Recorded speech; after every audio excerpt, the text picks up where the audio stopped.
Let's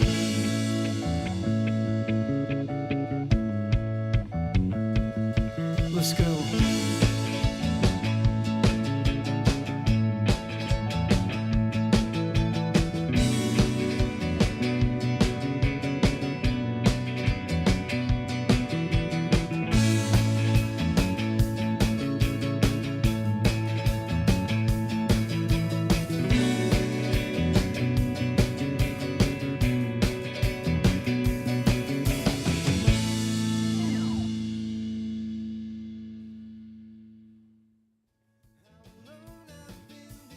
Bona nit i benvinguts al Persones F, un programa que produïm des de Mataró i el Maresme i des del qual parlem de l'economia del futur, l'economia feta per les persones. Persones felices que fan, que formen, que fabriquen, que fomenten, que fins i tot filosofen. Aquestes persones que tenen aquest factor F, d'aquesta F, i que fan possible una economia del futur que de fet ja és aquí. Són persones com la nostra primera entrevistada, la Carlota Pi, que és membre d'Holaluz.com, una comercialitzadora d'electricitat independent que ja fa ombra a les totpoderoses multinacionals energètiques. Al nostre reportatge radar d'avui parlarem d'Xnergic, una plataforma virtual de joves apassionats per la tecnologia.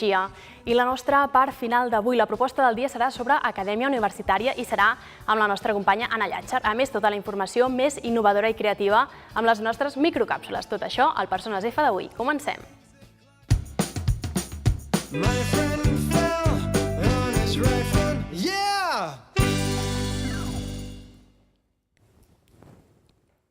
Doncs ens trobem amb la Carlota Pi. Bona nit, Carlota. Hola, bona nit, Georgina. Dèiem membre d'Holaluz.com, una comercialitzadora d'electricitat independent.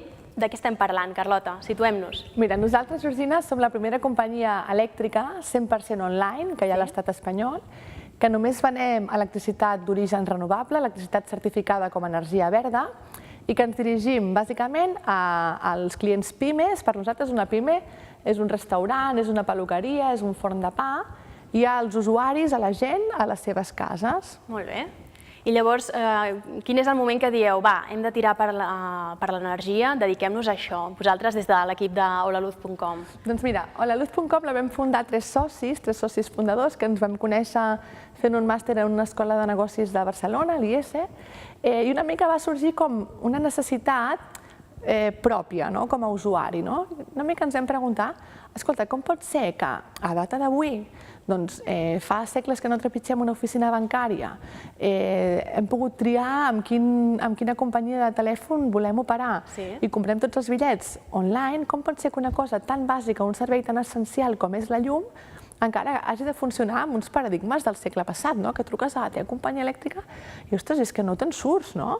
Era una mica com aquesta frustració, no?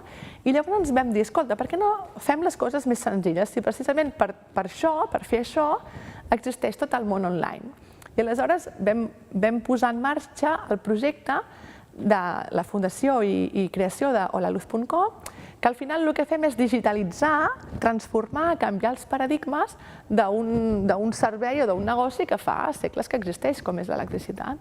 I això com ho reben els usuaris? De bones a primeres van confiar en vosaltres? No es va fer molt estrany dir, ostres, aquesta gent què fa? Com és que de cop... Al principi sí, fixa't-hi, perquè malgrat que és legal canviar-te de companyia elèctrica des de l'1 de gener del 2003, o sigui, fixa't-hi, fa 11 anys, quasi ningú ho sap, o molt poca gent ho sap, no? Aleshores, al principi ens va costar molt. Els primers 100 clients eren tots coneguts, no? Família, amics que ens deien, escolta, Carlota, el que tu diguis, però per l'amor de Déu no em deixis sense llum, no? Clar, clar, clar. Aleshores, un cop vam tenir aquests primers 100 clients que vam començar a provar els sistemes, vam començar a veure que la nostra proposta de valor, d'energia verda, de preus justos, d'informació i de tracte directe i proper amb el client arribava a la gent, doncs vam començar a generar contingut a la nostra web i a poc vam anar posicionant bé els buscadors i vam passar d'aquesta comunitat inicial superincipient de 100 clients a pràcticament 3.000 clients. Déu-n'hi-do. En aquest moment ja, ostres, ja teníem una base de clients que ja no els coneixíem a tots, que la gent ens havia realment contractat o havia pujat al nostre vaixell perquè li havia agradat la proposta i això ja ens sentíem molt satisfets, ens havíem fet una mica l'aposta de llarg. I després d'això vam tenir una gran fita a la nostra història, que va ser guanyar la subhasta que va organitzar l'AOCU. Sí, senyora. Cada cop us va fer captar molts més clients. Molts més clients. Bàsicament, el que ens va fer més il·lusió, que vam passar de 3.000 a 30.000 clients en 4 mesos, el que ens ha fet més il·lusió d'això és, primer, veure que la nostra proposta de valor està validada per una entitat com l'AOCU. I sobretot, ostres, que pràcticament 500.000 persones que s'havien adherit en aquesta plataforma i que havien deixat el seu correu electrònic per rebre informació sobre la companyia elèctrica que podia guanyar aquesta subhasta, van rebre en la seva bústia d'entrada del correu: escolta, hi ha altra gent, hi ha opcions, tu ara estàs amb la teva companyia de sempre, però hi ha opcions. I, ostres, fixa't, fins a la persona que va canviar i va decidir sortir de la de turno per canviar-se a holaluz.com, fins a la persona que finalment ha decidit quedar-se com estava, tothom ja té al cap, ostres, que tinc l'opció de canviar-me. Exacte, que hi ha l'opció, que ho saben, si més no. I, per tant, han exercit de manera activa o de manera passiva un dret a decidir en quina companyia elèctrica estan.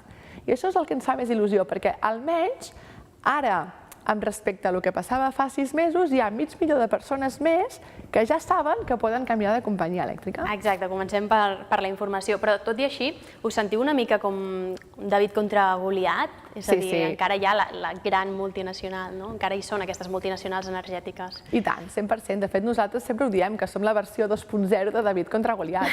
Sí. Però per què és això? Però això també és molt motivador, és un repte molt gran, perquè al final nosaltres el que tractem és d'apropar un servei essencial com la llum a les persones, que la relació entre la companyia elèctrica i un usuari ha de ser la relació normal entre dues persones. De confiança. No la relació entre un client o un abonat i un mur de 50 metres de ciment que no saps per on agafar-lo.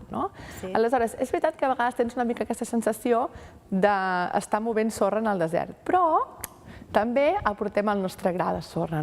Aleshores, nosaltres ara ja hem arribat als 40.000 clients, tenim un creixement de gairebé 1.500 clients nous cada mes. Carai, cada mes, eh? Clar, perquè els nostres clients són molt activistes, són evangelistes, són gent que diuen «Ei, que jo ja m'he canviat, que heu de tu també saber pots que hi ha fer-ho». l'opció, que no passa res, que funciona, que va bé. Exacte, i això és una cosa que anima molt a seguir, a continuar fent arribar aquesta filosofia, aquesta proposta, aquesta transparència, aquesta informació clara i directa als usuaris, perquè mira, nosaltres a vegades també ens hem vist amb l'obligació de pujar els preus perquè ens han refacturat els costos regulats i hem hagut de refacturar energia als nostres clients.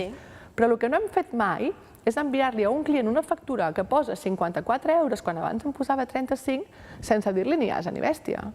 Sense avisar ni res, aquí ho tens i és el que hi ha. Exacte, amb la qual cosa, ostres, tu estàs tranquil que dius, mira, és que sé segur que pago el que toca, i no m'he d'estar preocupant a veure per on em sortiran.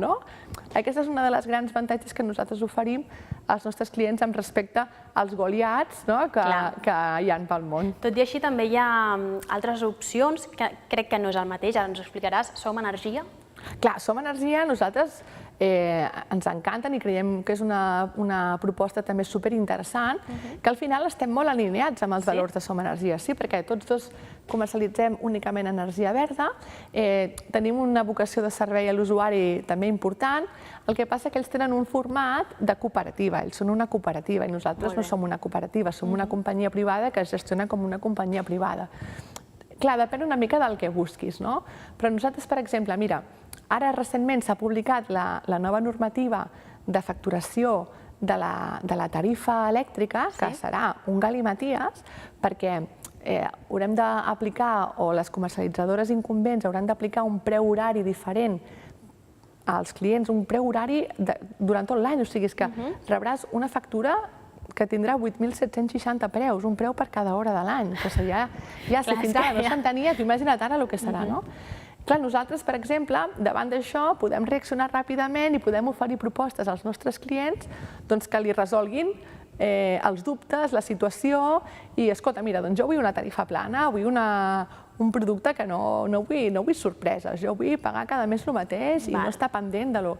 Clar, per exemple, en una cooperativa això ho decideixen internament, una mica de comú acord, i clar, tenen uns temps potser una mica més llargs. Però al final estem encantats que ells hi siguin, i jo m'atreveixo a dir que ells també estan contents que nosaltres hi siguem, i al revés, el que tractem és de fer una mica de pinya per anar fent camí. Remar junts i fer una mica de dos Davids, contra un Goliat, podríem dir. Només oferiu energia verda, estem davant d'una revolució verda que ja és real, que ja la tenim aquí? Sí, o sigui, a Espanya costa molt que la gent et pagui més per prioritzar l'energia verda. Sí. Perquè, clar, també les persones han d'ajustar molt les despeses de casa seva per la situació econòmica que estem vivint, no? Però també és cert que, ostres, que a igualtat de preu la gent tira cap a l'energia verda. Existeix una consciència cada cop més gran, sobretot en usuaris que estan a internet, que són usuaris informats i que són gent conscienciada amb el medi ambient, que diu, escolta, és que és clar que les energies fòssils i que les energies nuclears no són el futur, no? Val a dir que el mercat elèctric espanyol, tota la regulació és absolutament contrària a les energies renovables. És que qualsevol iniciativa renovable ara mateix costa moltíssim tirar-la endavant perquè és que està... Té totes les dificultats legals possibles. No només legals, sinó econòmiques, és que no surten els números per cap banda. Però és algo, com per exemple passa amb el tema de l'autoconsum, que tu ara no et pots posar-te unes plaques solars a casa teva per produir-te la teva pròpia llum perquè l'has de pagar com si l'haguessis consumit de la xarxa, que és una cosa que no té ni cap ni peus. Però com que no té ni cap ni peus precisament, és una cosa que un dia caurà pel seu propi pes. Aleshores, les persones que pensem que el futur ha de ser sostenible, ha de ser renovable i tenim un compromís amb les generacions futures, home, no ens posem nerviosos perquè ja veiem que caurà pel seu propi pes. És que és una cosa que serà tan lògica i llavors aquestes persones són les que valoren que existeixin aquestes propostes diferenciades. Molt bé, i ja per acabar, el factor F de la Carlota Pi, aquest ingredient que us fa tirar endavant, que fa possible iniciatives com la vostra? Doncs mira, nosaltres, jo penso que el que ens diferencia de qualsevol altre, perquè no com a companyia, sinó perquè al final les companyies són les persones que les formen, és que tenim molta imaginació. Imaginació. I pensem que qualsevol cosa és possible. Tenim imaginació i fins potser et diria que som una mica inconscients, que això també ens ha ajudat en molts casos. També ens agrada aquest, imaginació i inconsciència per fer-ho possible. Doncs Carlota Pi de holaluz.com, moltíssimes gràcies i endavant amb la vostra energia en tots els sentits. Moltes gràcies. Gràcies, bona nit. La manca d'informàtics per a cobrir els llocs de treball existents i futurs és un fenomen conegut. Ara, un estudi posa xifres. El 2020, el gap entre els estudiants graduats i els llocs de treball superarà el 1.000.000, només als Estats Units. El treball va més enllà i apunta que mentre només el 2% dels estudiants de la branca científica cursen estudis relacionats amb l'informàtica, en l'àmbit laboral un 60% de les demandes d'experts són de l'àmbit informàtic. Als Estats Units i al Regne Unit s'està introduint la programació de computadors com una assignatura obligatòria a les escoles de primària i secundària per fomentar les vocacions a l'entorn de les TIC. I al Tecnocampus també estem contribuint a fomentar vocacions a les TIC amb els programes d'educació no formal de l'Xnergic adreçat als nois i noies d'ESO i batxillerat.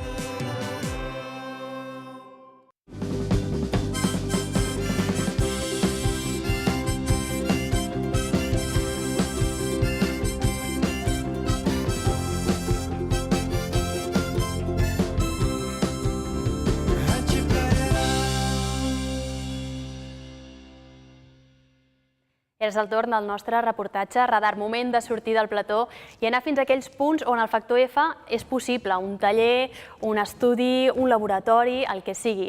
Avui anem fins l'Xnergic, una plataforma virtual, podríem dir, formada per estudiants universitaris del Tecnocampus que a través de la robòtica, la programació i els videojocs desenvolupen la seva creativitat i els seus coneixements tecnològics.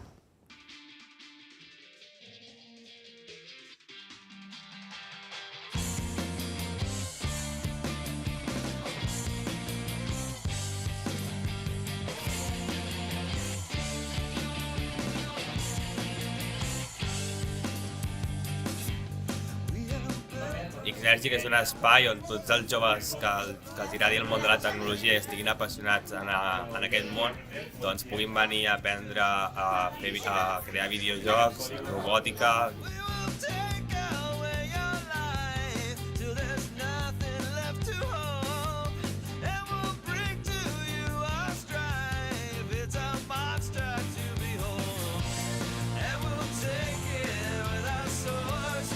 Aquí a Xnergic oferim actualment dos espais, un de robòtica, que treballen amb Arduino fent robots línies, robots de sumo, i aquest que és de programació, on ensenyem a crear videojocs i a programar.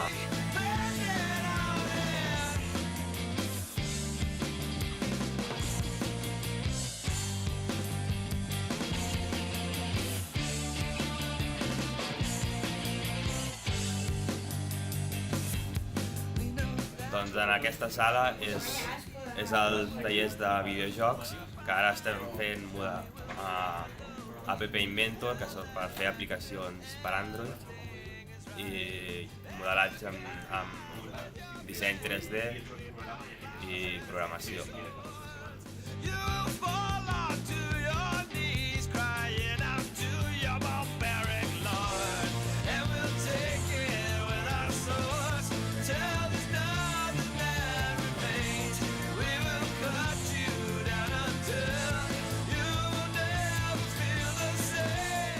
Avui hem fet un programa a l'App Inventor que consisteix en com si fos un paint, que tu apretes a la pantalla i vas dibuixant. I si fas un toc, dibuixes un cercle. I jo li he afegit un botó que t'ho resetea tot, t'ho borra tot.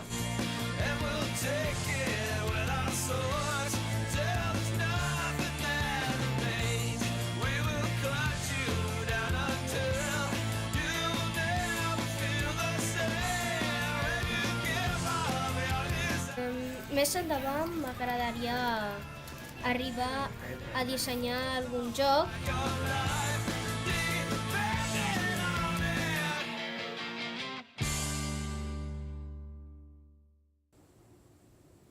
I tenim amb nosaltres en David Garcia. Bona nit, David. Bona nit. Que ell és de Pixel Cream, una empresa que ha sorgit de l'Himnoemprèn Universitari, una empresa de videojocs, que de fet està treballant ara mateix un videojoc per Xnergic. És així?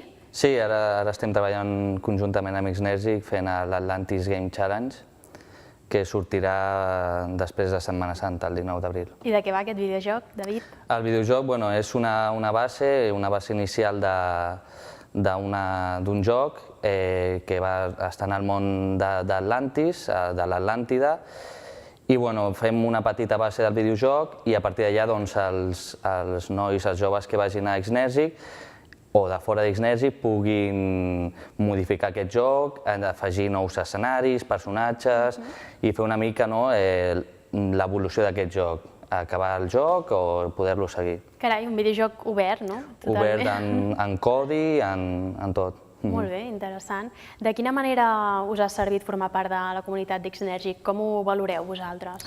Home, molt positivament. Creiem que Xnergic aposta molt per al món de la tecnologia, que últimament està una mica en decadència en alguns aspectes, i el món, per exemple, de la programació i de la robòtica està en creixement continu i creiem que ja donar-li suport al jovent amb temes com la programació i la robòtica pot donar molt que parlar i enfocar una mica la carrera d'aquests joves que potser no saben què fer en el futur i amb això els hi poden potser aclarir una mica més les idees. Quan veieu nois com aquest noi últim, més jovenet i tal, que es vol dedicar a aquest món, com us sentiu? És possible? Els ànims són positius? Els nois veuen possible que treballant la tecnologia es pugui inventar tot allò que encara no s'ha inventat? Sí, això és el somni que hem tingut jo, per exemple, de petit, i ara amb les eines que poden donar, ja no tant reinventar, sinó poder inventar el teu propi videojoc, el teu propi robot, i si tens una mica d'il·lusió i de ganes sempre pots tirar endavant el teu propi projecte, el teu propi videojoc.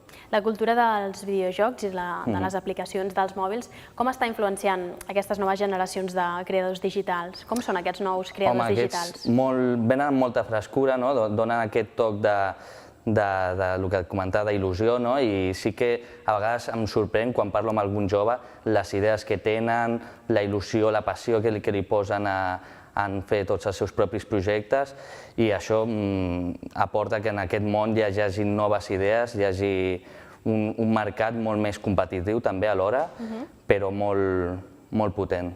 Xnergy, que seria un primer esglaó per anar a una escala més gran que us pot oferir Tecnocampus? És un primer pas?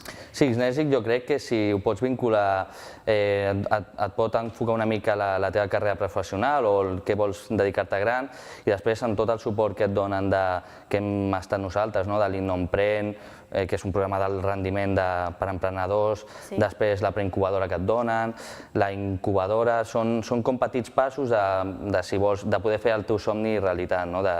Si vols muntar la teva empresa, doncs a poc et donen la facilitat de poder-ho fer. Has d'anar seguint uns passos i finalment es pot crear una empresa com Pixel Cream. De moment nosaltres ho hem pogut fer, i sí que sense tot el suport que ens ha donat Tecnocampus no estaríem on estem, i sí que són petits passos que has d'anar fent per fer-ho. Molt bé.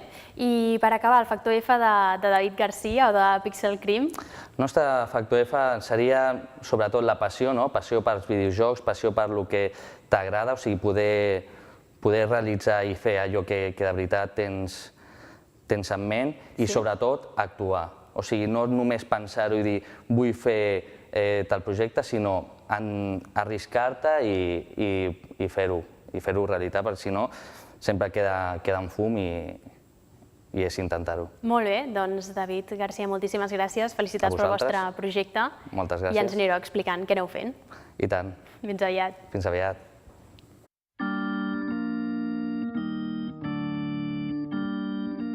El conseller d'Empresa i Ocupació, Felip Puig, ha presentat aquest divendres la constitució del Clúster Food Service a Catalunya, impulsada per la Generalitat amb l'objectiu de desenvolupar projectes transformadors i promoure la competitivitat del sector. L'acte ha tingut lloc a la seu d'Acció i ha reunit la junta directiva del nou clúster, formada per 10 empreses catalanes que facturen un global de 3.000 milions d'euros i sumen 22.400 treballadors. Aquestes són, entre d'altres, Àrees, Gallina Blanca, Fòrum Gastronòmic, Àngel Bosch i Institut d'Investigació IRTA.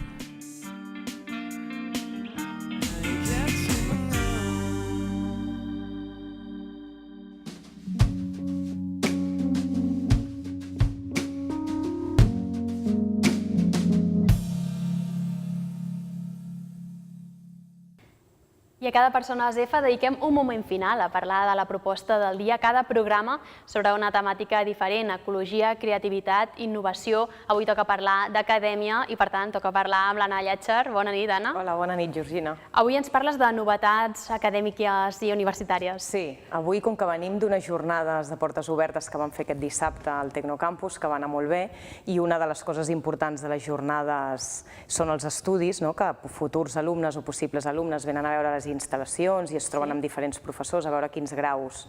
Quines possibilitats hi ha, no? Exacte, quines possibilitats d'estudi aquí a Mataró. Doncs pensava això, en parlar una mica, molt breument, dels estudis universitaris, dels graus que es fan aquí una mica a nivell general. Perquè això ara s'amplia. Sí, el curs que ve, que és el 2014-2015 ja, el que passarà és que les 3 escoles universitàries que tenim aquí al Tecnocampus, totes 3 s'adscriuen a la Universitat Pompeu Fabra. Fins ara només n'hi havia 2 de les 3 que són, i ara l'Escola Universitària Politècnica de Mataró, que és la que faltava, també s'adscriurà a la mateixa universitat. I això què representa? Exacte, el Tecnocampus ho viu com una bona notícia, primer perquè poder agrupar els calendaris acadèmics, per exemple, et permetrà, o ens permetrà a nosaltres, crear sinergies entre els diferents estudis, que això sempre és positiu, una mica la transversalitat que els professors també des de dins intentem que passi, doncs podran passar coses com que hi haurà optatives que es podran trobar fent l'optativa dos estudiants o equips estudiants de diferents graus, o TFGs, que són els treballs finals de grau, on es podran barrejar diferents disciplines, i trobem que això, la veritat és que és molt atractiu. Molt bé. I el Tecnocampus aprofita l'avinentesa per ampliar una mica, que això sempre és molt bona notícia, per ampliar estudis. Aquest any que ve tindrem estudis de grau nous i també màsters universitaris. Quins estudis tindrem així nous? Així nous, per exemple, jo destacaria el de videojocs, que concretament es diu el d'aplicacions, diguem-ho bé, el d'aplicacions interactives i videojocs, Mira, just ara parlàvem amb els nois de Pixel Cream, que ens deien que això està en auge total, Sí, vull dir que és un camí i una formació professional que la veritat és que hi ha tirada i que val la pena i que té èxit. I a més aquí ja fent enginyeries que donem aquí i grau de mitjans audiovisuals, la veritat que queda com un cercle tancat. Serà un grau oficial, podem dir. Un grau oficial, també. Amb videojocs i aplicacions. I títol de la Universitat Pompeu Fabra, que això també és important. I després un altre que també destacaria, perquè serà únic a Catalunya, que és el grau en logística i negocis marítims, que aquí estan també aquí al Maresme. Exacte, té tot el sentit del món. Té tot el sentit del món i després que tot el comerç internacional, em penso, com el 90% del comerç internacional, la veritat és que es mou amb vaixells i de port en port, i aquí que tenim mar i tenim port, doncs serà un estudi que jo crec que pot començar amb molta força. Imaginem que són estudis que venen una mica també de les peticions dels estudiants, no només d'allò que està en auge a l'economia, podem dir mundial, sinó que també són interessos, no?